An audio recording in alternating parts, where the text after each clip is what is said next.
What's going on, guys? It's Ricky with TechBud Solutions. So just another recap on today's trading.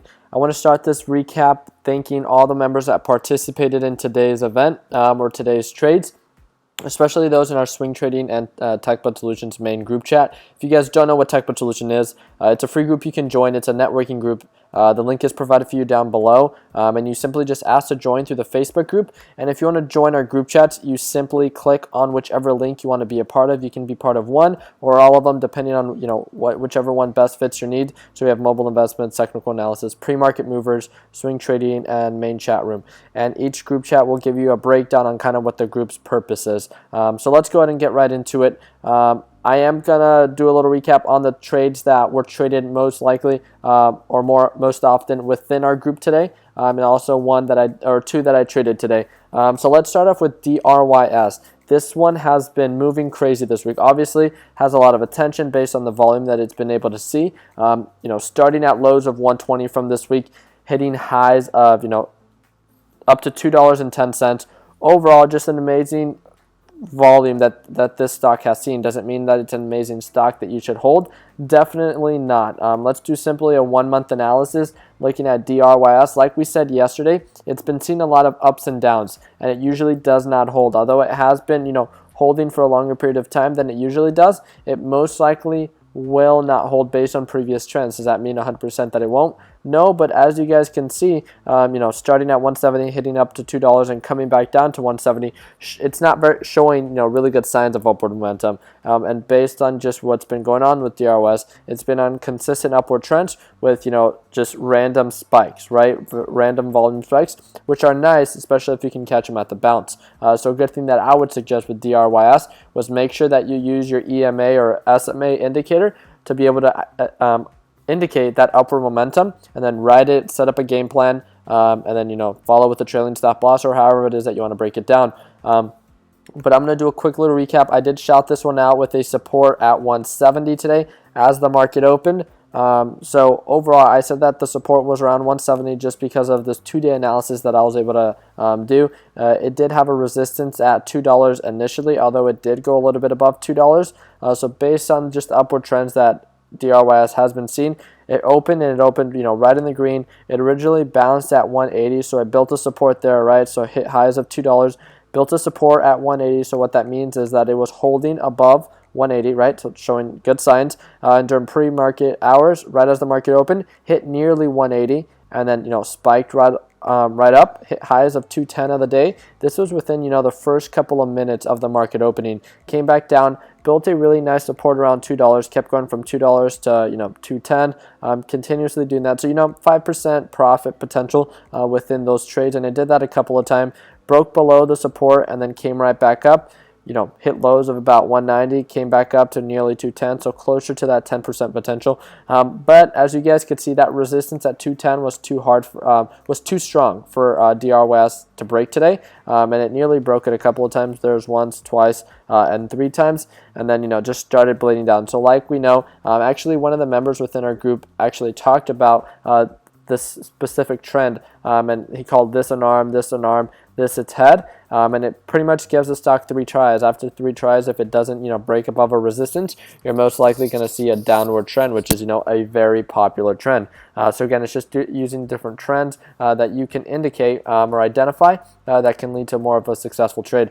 And again, my pretty much alert when it said that there was a support at 170 played just like that, and the reason I identified the 170 support was because the old resistance was at 170, meaning that it struggled to go above 170. And like we know, old resistance become new supports, and then old supports become new resistance levels. So it did just that, held pretty well above 170, hit highs of 180, so right there, nearly 10% potential, and then it pretty much held after market hours around that range. So it had a lot of areas for just for profit on DRYS. For those that held at that $2 range, don't really know what to tell you. Again, having a plan, so going by it. So if you guys bought in at $2, you guys had to have known that that was a support. The resistance was at 210, and if it fell below $2, you should have most likely cut your losses. You could have given it some area of room, but not really there. If you guys are still holding from that $2 range,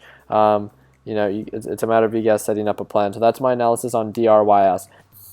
NUGT, I did shout this one out at 724. I was actually going to get in because of how low this price was throughout the past couple of days. It did scare me because of how low it was. But during pre-market hours, I did shout it out at 724. Ended up jumping in at 744, and this was during market open, and then ended up hitting highs of over 810. I ended up selling at the 780 pretty early within the day, and this was as it peaked up to nearly 790, came back down, sold at 780, and then just blew right through this and ended up holding pretty well above $8 throughout the day, and still after market hours is still holding. So this resistance of 793 was something very difficult within the past 5 days that NUGT could not break. So I'm really glad that we got above that resistance, and like we know, old resistance become new support levels, and as you can see during aftermarket hours, it's still held above 793, and that's what we want to see.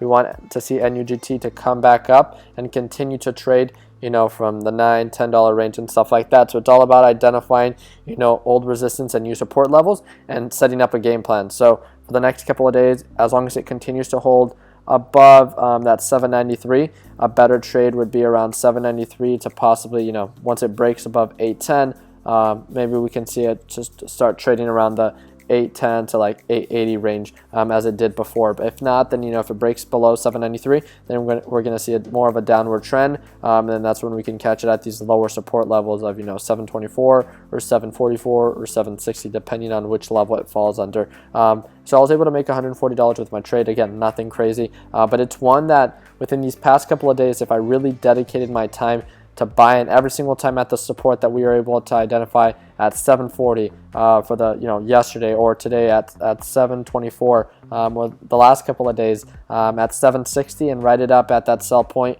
like it's been doing within, like I'll just show you with the past 7 days. I've been bugging you guys so much with NUGT, and I hope you guys aren't annoyed, but it's just because these just pockets of margin from 760 to 780 sold, 760 to 780 sold, 760 to 790 sold, 760 to 780 sold, and again it comes back down, buying again at the low point. If it breaks at that, if you buy in at 740 and it breaks below, you could stop loss out, buy at the lower points of 724. You could sell at the resistance levels, or you can continue to hold if you think you have a better buy point. But again, just NUGT has been just repeatedly just trading the same way, and I'm really glad that it broke above, because if it didn't, then we're going to most likely see a downward trend. But again, it's just setting up a game plan and seeing and kind of doing that risk management that we were talking about this week, seeing what your potential is, minimizing your risk and your loss, and promoting growth, right? So NUGT has been a very profitable stock this week, and I hope I've embedded NUGT in your head, not because I want you guys to trade it, but because I want you guys to see how to identify support and resistance levels. And I think NUGT is a perfect stock to do that, because it's so predictable with the supports and resistance that it has. In no way do I say you have to jump into this one, but I'm just saying that you can use this as an example on how to identify supports and resistance levels from this 744 range to this 793 range that it's been playing at within the past couple of days, and that's pretty much my analysis on NUGT. AUPH has been one that has been heavily traded within this week, just because of the volume as well that it's seen.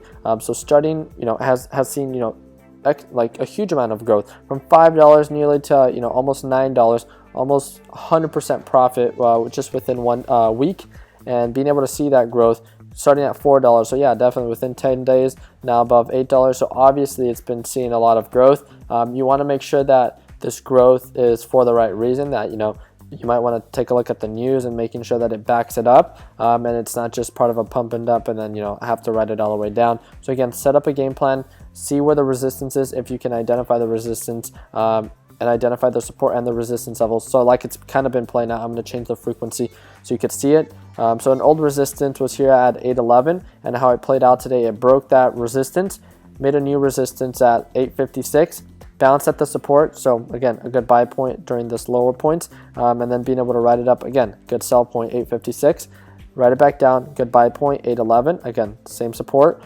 sell point 856. Simply identifying resistance and support is what's going to lead to your success.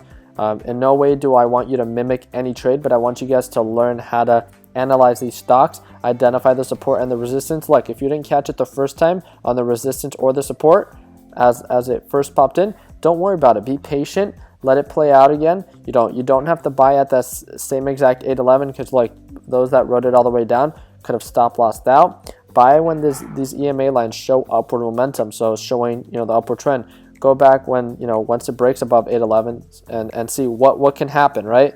Based on the history, once it broke above 811, it had a resistance at 856. So what you can do is, okay, I'm going to buy in my plan as it starts coming up. If it breaks above 811, I'm going to buy in around 811 to 815, ride it all the way up, and follow with the trailing stop loss to lock in my profit, and then ride it and try to lock in my profit. Where are you going to be selling at? So again, you have to know before you jump right in. You need to know where you're buying, where you're selling, and where you're going to cut your losses if all of a sudden it takes a dip. So you can say, okay, well, I want to be selling at this old resistance that it has around 850 to 856, and you could have just done that not once but twice on this second trade. So again, it's about identifying the potential, setting up a plan, and executing to making sure that you feel comfortable on how to be successful when it comes to trading. And the last one is KAYF. This is one that one of our members within TechBud Solutions kind of talked about within our group, and it's been seeing great growth within the past couple of days. So from a support at $13, he asked me what I thought, and comment for whoever the member is. And I'm sorry I have you on my phone. I just forgot, but it looks like it hit a resistance at 19 cents, as you would expect, as there's a gap of pretty much resistance. So if we see a pop above 19 cents, we're most likely going to see a pop all the way to 21 and hopefully see it riding up. So these are the levels that I'm seeing. There was a support at 13 cents, a resistance at about 16.5. Once it broke above that, there was a new support at 16.5 and a resistance at 19. And now it's going to either break above 19 or continue to drop back down to the 13 support. So it could either pop right through the 21 and then start increasing, kind of how it did here, and we're just gonna have to wait and kind of see. But again, set up a game plan, have a plan for your success, and then execute, and again, minimize loss, promote growth.